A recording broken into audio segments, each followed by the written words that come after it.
Vivo ফোনের screen lock কিভাবে change করতে হয়। যদি আপনি আপনার ভিভো ফোনের স্ক্রিন লককে চেঞ্জ করতে চাইছেন তাহলে আজকের এই ভিডিওটি দেখে আপনি খুব সহজেই আপনার ভিভো ফোনের স্ক্রিন লককে চেঞ্জ করতে পারবেন। যদি আপনার ফোনে পিন থাকে তাহলে প্যাটার্ন লক লাগাতে পারবেন, আর যদি প্যাটার্ন লক লাগানো থাকে তাহলে আপনি পিন লক লাগাতে পারবেন বা পিন বা প্যাটার্নের পাসওয়ার্ডকে এই ভিডিও দেখে আপনি খুব সহজেই চেঞ্জ করতে পারবেন। তাহলে কিভাবে ফোনের স্ক্রিন লককে চেঞ্জ করতে হয় তো চলুন এখন আমরা দেখে নিই। এখন বন্ধুরা ভিভো ফোনের স্ক্রিন লককে চেঞ্জ করার জন্য সবার প্রথমে আমাদের ফোনের সেটিংসকে ওপেন করতে হবে। তো আপনারা ফোনের সেটিংসকে ওপেন করে নেবেন। সেটিংসকে ওপেন করার পর এখন একটু নিচে আসুন। নিচে আপনারা দেখতে পাবেন, এখানে দেখতে পাবেন পাসওয়ার্ড এন্ড সিকিউরিটি। এখান থেকে আপনারা পাসওয়ার্ড এন্ড সিকিউরিটিতে ক্লিক করুন। ক্লিক করার পর এখন এখানে আপনি দেখতে পাবেন স্ক্রিন লক। তো এখান থেকে আপনারা স্ক্রিন লকে ক্লিক করে দেবেন। স্ক্রিন লকে ক্লিক করার পর এখন সবার প্রথমে আপনাকে ফোনে স্ক্রিন লককে দিতে হবে। যদি আপনার ফোনে পিন লক লাগানো থাকে তো এখান থেকে আপনি পিন দেবেন, আর যদি প্যাটার্ন থাকে তাহলে এখানে প্যাটার্ন দিয়ে দেবেন।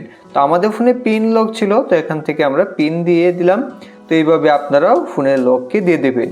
দিয়ে দেওয়ার পর এখন আপনি নতুন করে কি লক রাখতে চান এখান থেকে রাখতে পারবেন। যদি আপনি প্যাটার্ন রাখতে চান এখানে প্যাটার্নে ক্লিক করে দেবেন, আর যদি পিন রাখতে চান এখান থেকে পিনে ক্লিক করে দেবেন। তো আপনি নতুন করে যে লক রাখতে চান এখান থেকে সিলেক্ট করবেন। এখান থেকে আমরা পিন লক লাগাবো, তার জন্য এখানে পিনে ক্লিক করে দিলাম। এখন এখানে আমাদের সবার প্রথমে পিন দিতে হবে। তো এখান থেকে আমরা পিন দিয়ে দিলাম। তো আপনি 4 অঙ্কের বা 6 অঙ্কের পিন দিয়ে দেবেন। তারপর এখান থেকে নেক্সটে ক্লিক করবেন। এখন আবার সেই পিনটাকে দিয়ে দেবেন কনফার্মেশনের জন্য। তো 2বার পিন দেওয়ার পর এখন এখান থেকে অকের উপরে ক্লিক করে দিলেই আপনার ফোনের স্ক্রিন লক চেঞ্জ হয়ে যাবে। ঠিক এইভাবে যদি আপনি প্যাটার্ন লক রাখতে চান তাহলে প্রথমবার প্যাটার্ন দেওয়ার পর 2বার প্যাটার্ন দেবেন, তাহলেই প্যাটার্ন লক সেট হয়ে যাবে। তো এখন আপনি ব্যাক হয়ে আসুন। তো এখন ফোনকে লক করার পর এখন দেখতে পাবেন ফোনের লক চেঞ্জ হয়ে গেছে।